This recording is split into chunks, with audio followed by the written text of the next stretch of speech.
Bom dia, pessoal. Meu nome é Leandro Brasil e eu sou o professor que vai estar trabalhando com vocês a parte de estrutura populacional dentro da ecologia de populações e comunidades. O que é uma população? População é um conjunto de indivíduos de uma mesma espécie que são capazes de se reproduzir, gerar descendentes férteis e que podem habitar uma mesma área. Se população é o conjunto de indivíduos de uma mesma espécie, então o que são os indivíduos, pessoal? Os indivíduos são uma unidade de medida singular que pode ser contada, individualizada. Como no exemplo abaixo, a gente vai poder contar juntos então. Quantos indivíduos existem nesse exemplo do Zodonata? A gente tem um exemplo hipotético onde tem 1, 2, 3, 4, 5, 6, 7, 8, 9, 10, 11, 12, 13... 14, 15.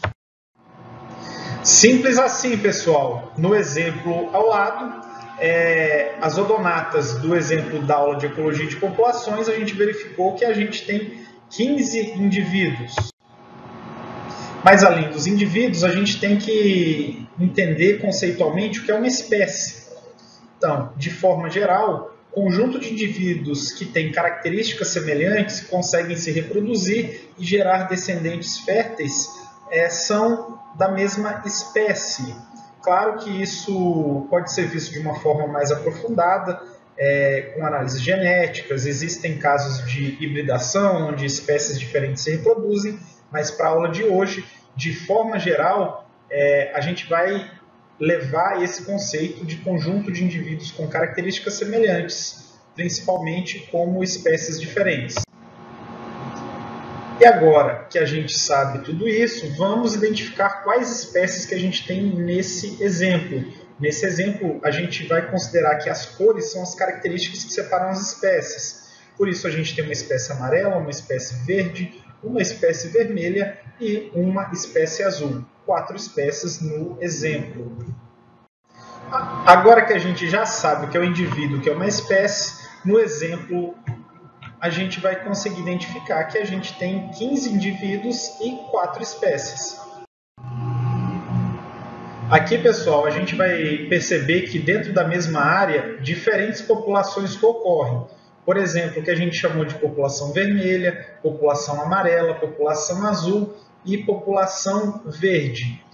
Na ecologia de populações, a gente identifica e estuda uma espécie por vez, um conjunto de indivíduos de cada espécie por vez. E quando a gente trabalhar a ecologia de comunidades, a gente vai ver de forma mais aprofundada as interações entre essas diferentes espécies em conjunto. A partir dos conceitos que a gente já viu sobre o que é um indivíduo, que é uma espécie, ficaria muito fácil de definir o que a gente vê nessa imagem como 4 indivíduos da mesma espécie de planta. No entanto, esse é o cajuzinho do cerrado. É uma espécie que ela comumente tem um indivíduo que fica com o tronco subterrâneo e tem várias aflorações na superfície.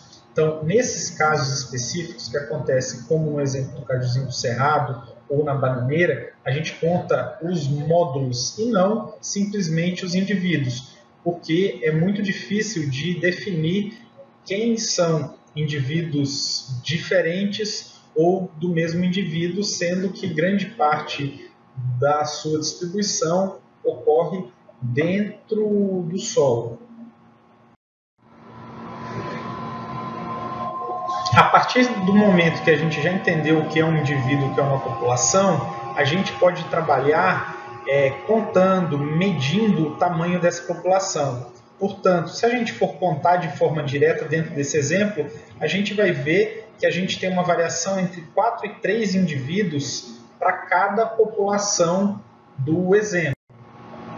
No entanto, medir, contar a quantidade de indivíduos de uma população pode ser feito de várias formas. E uma forma tradicional é quando a gente define um quadrante, que aí na imagem está representado por uma linha tracejada vermelha, e conta a densidade populacional nesse quadrante, que nesse caso seria uma densidade populacional de uma área de quilômetro quadrado, que ia variar entre 3, 2 1 indivíduos de cada espécie por quilômetro quadrado. Essa definição de onde será a área em que a amostra será feita para medir, para contar a densidade populacional de uma determinada espécie ou de um grupo de espécies, ela é muito importante. Por quê? Porque essa densidade populacional ela está muito relacionada à área e as fronteiras dessas áreas normalmente são arbitrárias. É algo que a gente cria para poder se encaixar dentro da nossa pesquisa. Portanto, esse fator de onde a gente vai distribuir essa amostra, como vocês estão vendo, dentro de um mesmo espaço, pode ser muito importante e existem técnicas para ajudar-nos a escolher quais áreas serão amostradas, as quais a gente vai ver adiante. Entre essas diferentes técnicas de amostragem, a gente vai destacar hoje o censo, amostragens aleatórias, amostragens estratificadas e falar um pouco sobre captura e recaptura. O primeiro método que a gente vai mostrar para vocês é o censo. O censo, assim como é feito pelo IBGE, ele simplesmente é algo que conta todos os indivíduos. Então, dentro desse exemplo que eu trouxe para vocês, que é uma microbacia hidrográfica, a gente tem a distribuição dos indivíduos de uma espécie de peixe. Então, considerando isso, a gente contaria todos esses indivíduos ao longo dessa bacia, que no caso aqui nos levaria a um número de 16 indivíduos. E isso seria o nosso censo dessa população nessa microbacia. Uma outra forma de amostrar essa microbacia e contar uma medida de densidade populacional seria aleatorizando alguns desses igarapés e amostrando apenas eles. Por que aleatorizar, professor? A gente pode aleatorizar porque se a gente escolher sem um critério claro, corre o risco da gente enviesar, coletando apenas em riachos que tenham muitos indivíduos ou que tenham poucos indivíduos. E a aleatorização vai tirar um pouco desse peso das nossas costas e colocar para o acaso. Então, nesse caso, se a gente numerar os igarapés de 1 a 8, que é o número de igarapés de nascentes, que são onde esses peixes dessa espécie ocorrem dentro da microbacia, a gente pode sortear 3 igarapés, por exemplo, e nesse sorteio ter sorteado os igarapés 1, 3 e 7. Então, para esse cálculo de densidade populacional dessa microbacia, usando esse método, a gente teria um valor de 7 indivíduos dessa população, considerando esse método de amostragem. Outro método muito utilizado é usando amostragens estratificadas. Essa amostragem, assim como é feito no Brasil, quando a gente busca entender as intenções de votos, ela busca distribuir uma amostragem em diferentes cenários. Por exemplo, no caso das intenções de votos, a gente tem uma parcela de pessoas que respondem sobre a intenção de voto em cada região do país. Nesse caso da microbacia, para mostrar essas populações, a linha tracejada em vermelha eu separei em norte, sul, leste, oeste. E aí a gente poderia estratificar, amostrando apenas um igarapé em cada quadrante destes. E nesse caso, a gente teria uma amostragem de 8 indivíduos para essas populações. Nenhuma dessas amostragens pode ser considerada muito melhor ou muito pior do que a outra. A mais completa, com certeza, é o censo, mas de forma geral, na ciência, a gente não consegue fazer censo porque os custos são muito grandes e, no caso de espécies de peixes, é praticamente impossível a gente conseguir contar todos os indivíduos de uma espécie de peixe de uma microbacia. No caso da vegetação, isso é um pouco mais tranquilo, mas por viabilidade econômica, normalmente as pessoas distribuem parcelas ao longo do espaço e a partir dessas parcelas eles fazem uma amostragem que vai ser extrapolada. Então, esses são diferentes métodos para medir, para quantificar as populações. Além disso, pessoal, dependendo do objetivo da sua pesquisa, a gente trabalha com métodos de captura e recaptura. Então, por exemplo, essas são redes de neblinas. As redes de neblinas são muito utilizadas para amostragem de pequenas aves, principalmente pássaros e morcegos. Então, nesses casos, a gente pode salientar que quando o pesquisador consegue identificar qual espécie caiu na rede em campo, por vezes ele faz o quê?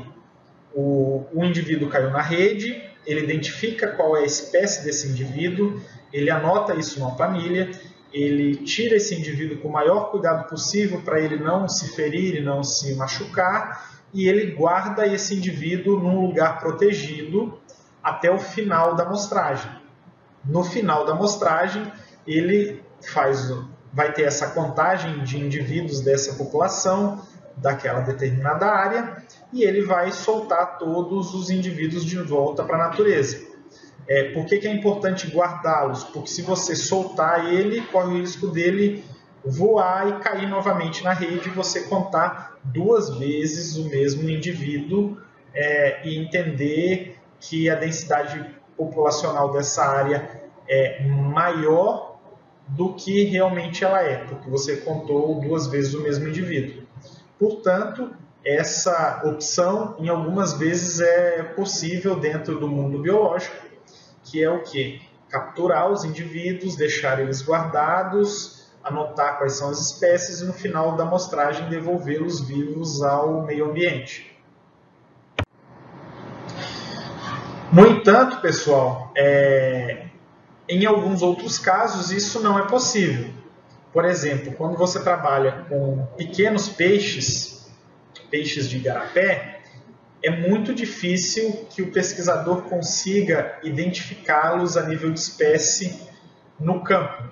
Além disso, a própria amostragem, por serem indivíduos relativamente frágeis, na hora de passar uma peneira, de passar uma rede, esse indivíduo, em grande parte das vezes, ele é danificado, tem uma brânquia, uma nadadeira danificada. Portanto, nesses casos, que são casos onde o pesquisador necessita, na maioria das vezes, de levar para um microscópio, para um estereomicroscópio, para identificar dentro da universidade, dentro de um centro de pesquisa, onde você tem uma estrutura física adequada para conseguir enxergar as características que definem essa espécie. Nesses casos, é muito comum que a gente capture esses indivíduos são sacrificados, existe todo um critério para como escolher quais indivíduos e áreas onde essas coletas vão ocorrer.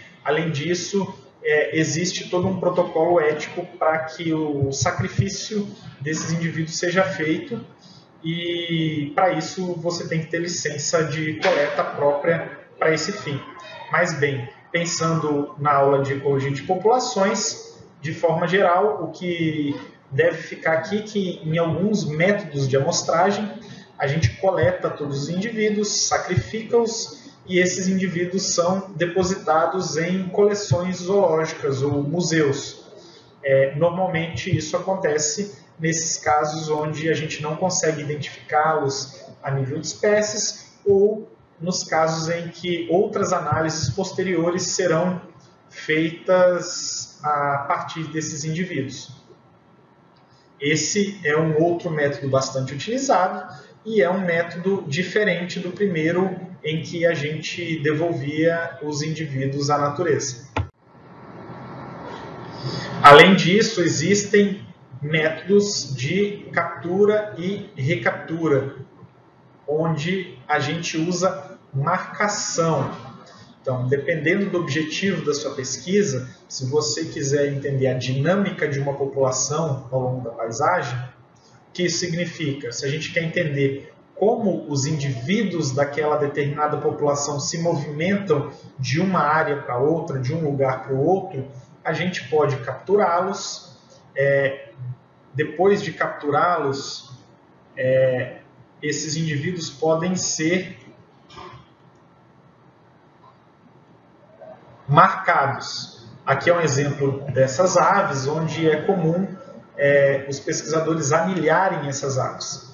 Da mesma forma que eu falei para vocês sobre o sacrifício dos bichos que vão para coleções didáticas ou coleções científicas, para anilhar uma ave, existe todo um protocolo técnico e ético para que isso seja feito de uma forma que atrapalhe da menor forma possível a vida desse organismo. Então, além das aves, isso também é feito eventualmente com peixes. Então, no caso das aves, o pessoal vê muito a migração e a dinâmica da distribuição dessas aves ao longo da paisagem. Nos peixes, um exemplo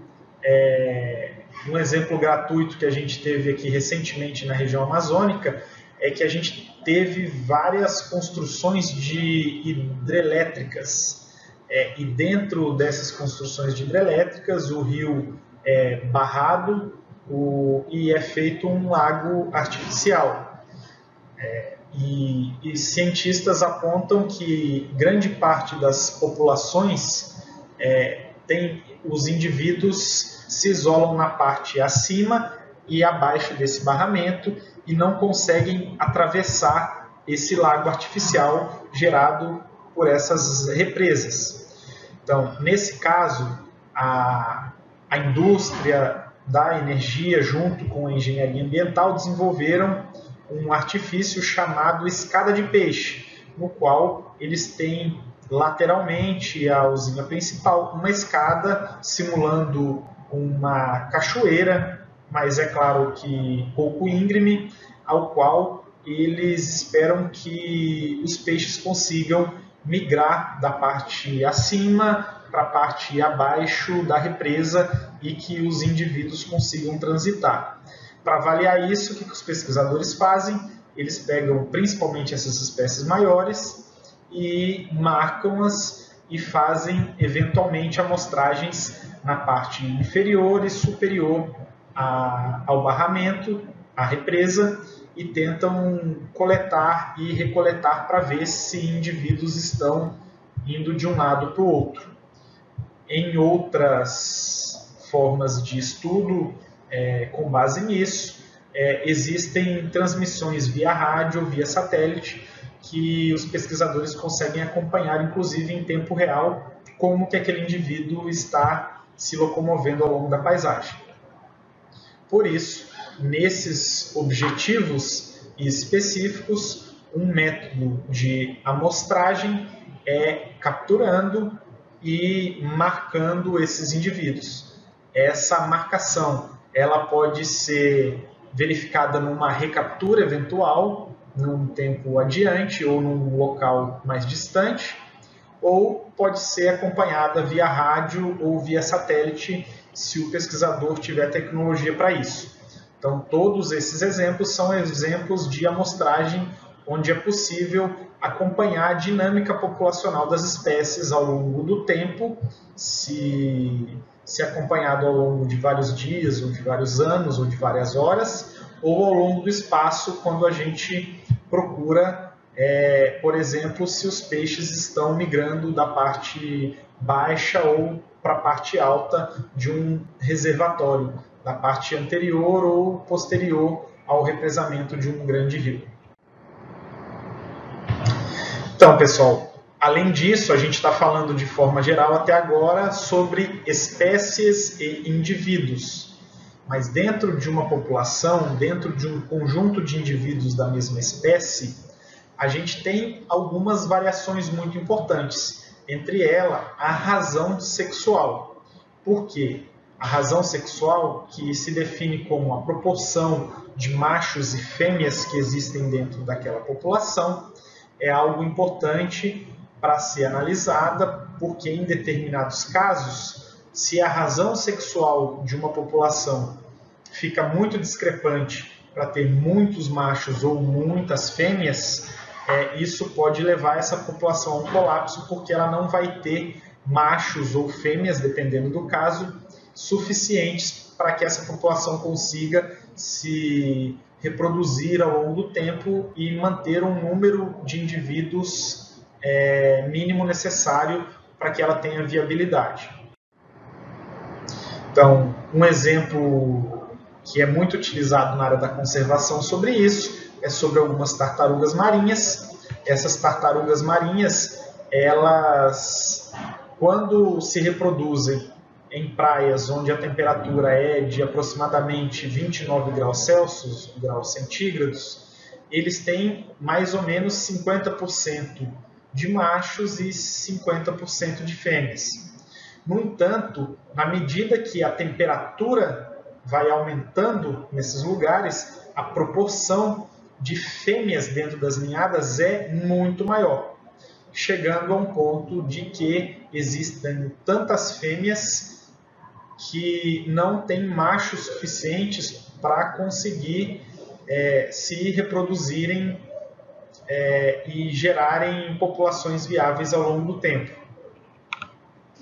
Por isso, muitos cientistas, analisando estruturas populacionais e sabendo do risco eminente de mudanças climáticas, principalmente do aquecimento global, eles já identificaram que, se nada for feito para diminuir as emissões de carbono e que o aquecimento global realmente continue, ao longo do tempo, algumas populações de algumas tartarugas podem ser extintas pelo fato de que a temperatura seja muito alta, por isso exista um número muito grande de fêmeas nas ninhadas e essa falta ou redução brusca de machos leve a um declínio populacional muito grande. Além disso, a distribuição de faixas de indivíduos em diferentes faixas etárias é outra característica importante que deve ser observado quando a gente estuda a ecologia de populações. Nesse gráfico que vocês estão vendo, a gente tem o quê? A gente tem aqui, primeiro,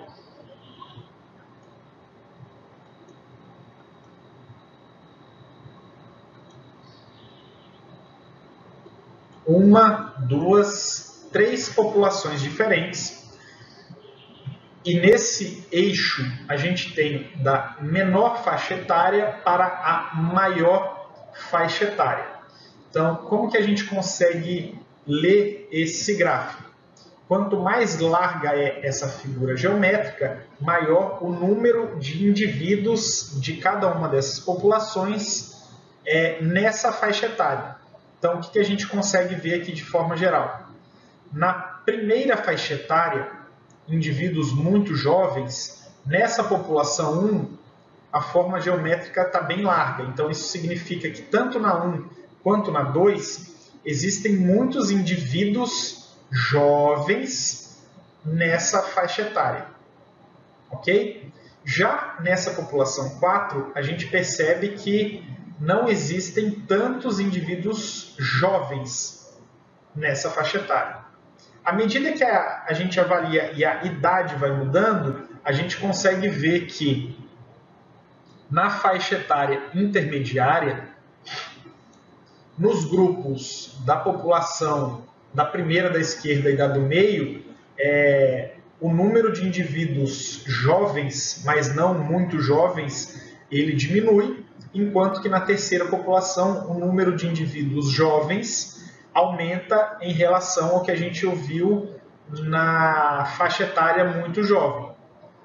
Já quando a gente vai para a faixa etária de mais velhos, de indivíduos mais velhos, a gente vai ver que na população 1 e na população 2, ela diminui bruscamente o número de indivíduos mais velhos e que na população 3 ela diminui, mas que essa população 3 tem uma longevidade maior.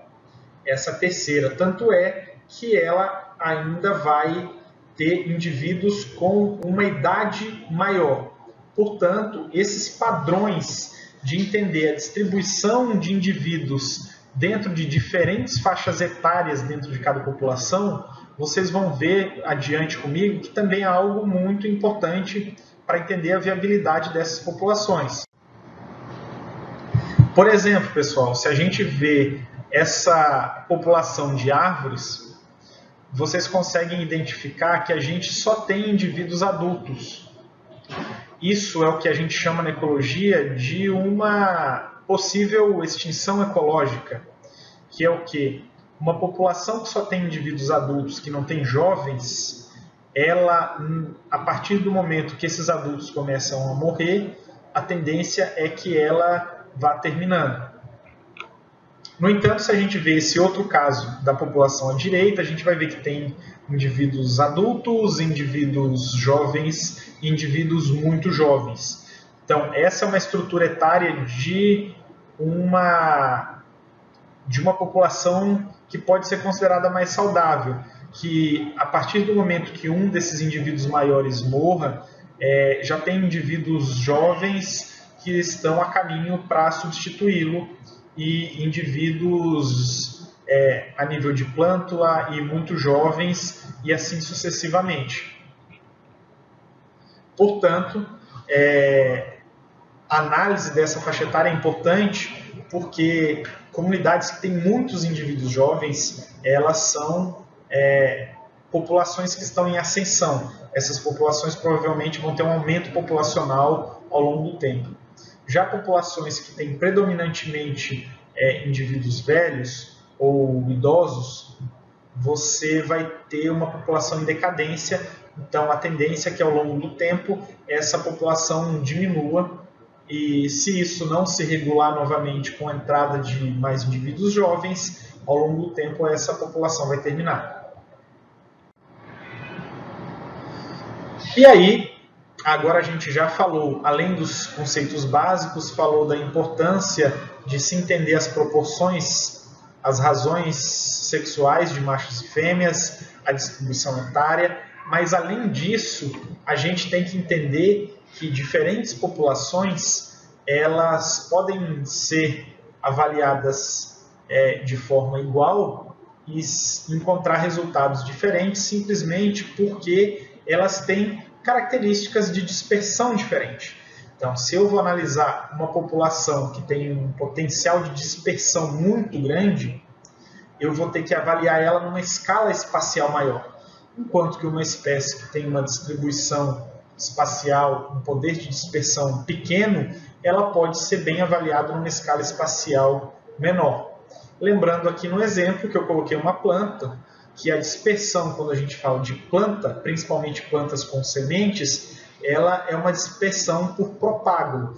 Então, vai ser dispersada por essa distribuição das sementes, que pode ser feita pelo vento, pode ser feita por algum animal, pode ser feita simplesmente pela ação da gravidade. Então, nas próximas aulas a gente vai trabalhar muito bem sobre isso em estratégia ERK e a gente vai ver um pouco da distribuição de propágulos. Mas, para hoje, a gente tem que entender que, analisando populações com espécies de capacidade de dispersão diferentes, a gente tem que tomar cuidado, porque isso é muito importante para conseguir analisar a dinâmica dessa população ao longo do espaço. Beleza, pessoal? Vai ficar aqui um curto resumo sobre isso que eu acabei de falar para vocês, que eu incentivo vocês de forma geral a assistirem essa aula não só uma vez, mas se possível mais vezes, e anotarem esses conceitos gerais e tentarem compreendê-los para o bem do aprendizado. Então, sobre aquilo que a gente tinha falado no slide anterior, vocês podem verificar que dentro desses universos eu coloquei a mesma paisagem. Vocês vão ver que essas manchinhas verdes são manchas de paisagem. Essas manchas de paisagem são áreas onde as espécies conseguem sobreviver. Então, no caso do exemplo da esquerda, por exemplo, a gente vai ver que essa população de arpia, de gavião real, ela tem potencial de se dispersar por todas as manchas. Eu coloquei esquematicamente para vocês essas setas representando a capacidade de dispersão dos indivíduos dessa espécie. No entanto, se a gente pegar um pequeno animal que tem um poder de dispersão limitada, a gente vai conseguir ver que, por muitas vezes, dentro de uma mesma região, para analisar essa população, a escala do estudo que vai ser feito vai ser menor, porque ela não consegue se dispersar ao longo da vida em escalas diferentes. Então, mesmo que existam os bichos indivíduos dessa espécie em todas as manchas, isso não significa que em um espaço curto de tempo, de alguns mil anos, essa espécie consiga se dispersar de uma mancha para outra. Às vezes essa espécie está lá por causa de um processo evolutivo de milhares de anos de dispersão, especiação ao longo da paisagem. Mas no presente, no mundo real, hoje, a dinâmica da distribuição dessa população pode se restringir a uma área de dispersão em torno de 2 ou 3 manchas, como eu destaquei nesses quadradinhos com linhas tracejadas em vermelho. Beleza, pessoal? Então, de forma geral, a gente viu hoje alguns aspectos básicos e conceituais sobre populações, indivíduos, espécies, a importância de se entender como e várias formas de como se amostrar as populações, a importância de entender e estudar as distribuições em diferentes faixas etárias, a razão sexual e até mesmo o padrão de dispersão e a dinâmica das espécies ao longo da paisagem. Mas como quase tudo na vida, na prática, a gente consegue visualizar mais as coisas do que simplesmente na parte teórica, a proposta da minha parte da disciplina é que a gente tenha uma parte prática. Para isso, eu deixei algumas instruções aqui para vocês, para a gente fazer uma atividade. Então, essa atividade vai ser uma coleta de invertebrados, a qual a gente vai coletar os invertebrados e fazer um pequeno inventário e analisar basicamente a estrutura das populações que a gente coletar.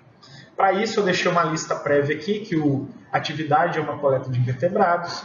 O objetivo é coletar amostras de diferentes populações e contar seus indivíduos. Para isso, a gente vai utilizar uma coleta passiva, a gente vai utilizar uma armadilha do tipo Pitfall. O material utilizado para isso serão copos descartáveis, um pouco de água, um pouco de sabão líquido, aquele sabão de lava-louças. Se possível, uma bandeja branca facilitaria. Se não tiver uma bandeja branca, vocês podem usar folha branca ou uma cartolina para fazer a triagem, que eu vou explicar mais à frente. Além disso, seria legal se vocês conseguissem ou uma câmera fotográfica ou um celular que tire foto.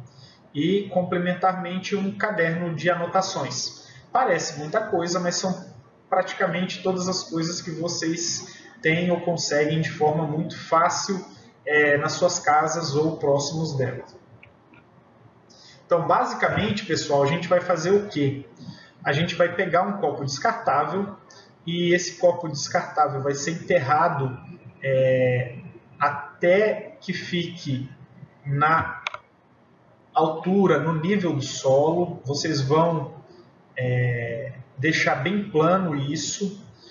E nesse copo descartável, a gente vai colocar água até o meio dele, depois que ele já está dentro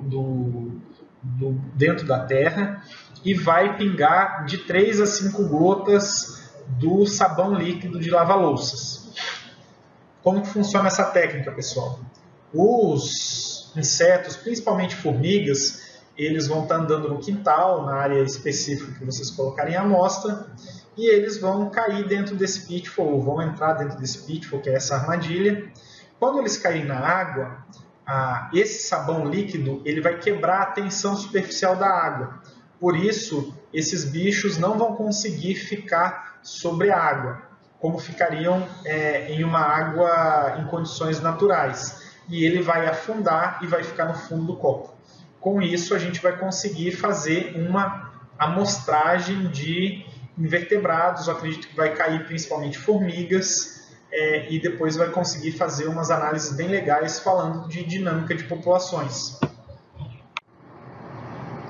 Então, para isso, pessoal, eu peço para vocês dividirem as turmas de 4 a 5 pessoas. O monitor pode auxiliar vocês a tirar alguma dúvida sobre isso, mas de preferência seriam grupos de 4 a 5 pessoas, respeitando as características de cada turma, porque tem turmas ímpares, turmas pares, e cada grupo de 4 a 5 pessoas, a ideia é que ele distribua 10 copos plásticos com aquelas características que eu acabei de falar para vocês, que eles vão ficar enterrados até o nível do solo. Eu pedi para vocês colocarem dentro dessas 10 armadilhas de cada grupo, que elas estejam no mínimo a 2 metros de distância uma da outra, que eles não fiquem muito encostados, e que além disso vocês sigam bem aquele protocolo que eu acabei de falar para vocês, de 3 a 5 gotas de sabão líquido e o copo até o meio de água. Beleza, pessoal? Além disso, cada grupo desses grupos de 4 a 5 pessoas, eles devem fazer em áreas diferentes. Isso pode ser feito no quintal de casa, pode ser feito em uma matinha, que se estiver dentro de um parque, em uma praça, em qualquer um desses tipos de locais, pessoal. Como que isso vai ficar? Essas armadilhas vão ficar por 24 horas, e depois de 24 horas vocês vão tirar e vão fazer a triagem, a qual eu vou explicar no próximo slide. Mas o que é importante, além dessas 24 horas, é que se chover muito e a água transbordar, o experimento tem que ser refeito, porque ele vai ficar enviesado e provavelmente não vai ter nenhum bicho capturado. Na foto que eu mostrei para vocês, tem um pratinho protegendo um pouco de chuvas fracas. Então esse pratinho é opcional, vocês não precisam necessariamente colocar ele. Por isso eu nem listei ele dentro dos itens que eu pedi para atividade. No entanto, se o grupo optar por fazer, isso não é um problema, ok? Então, a parte da triagem, pessoal. Depois das 24 horas que os bichos já estarão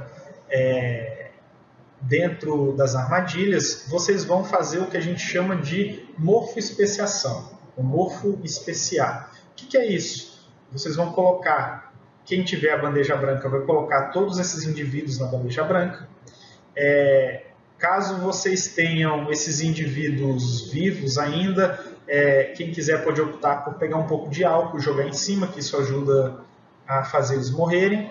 E depois disso, vocês vão separar eles por características visualmente semelhantes.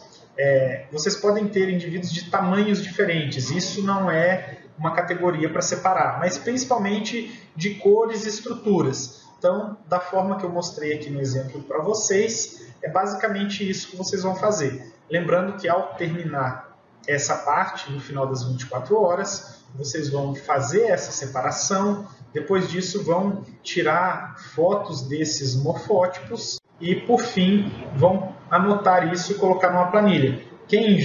Isso pode ser inicialmente anotado no caderno, mas depois a gente vai usar um pouco do Excel para fazer algumas coisinhas com base nesses dados para entender um pouco da dinâmica dessas populações. Ok, pessoal?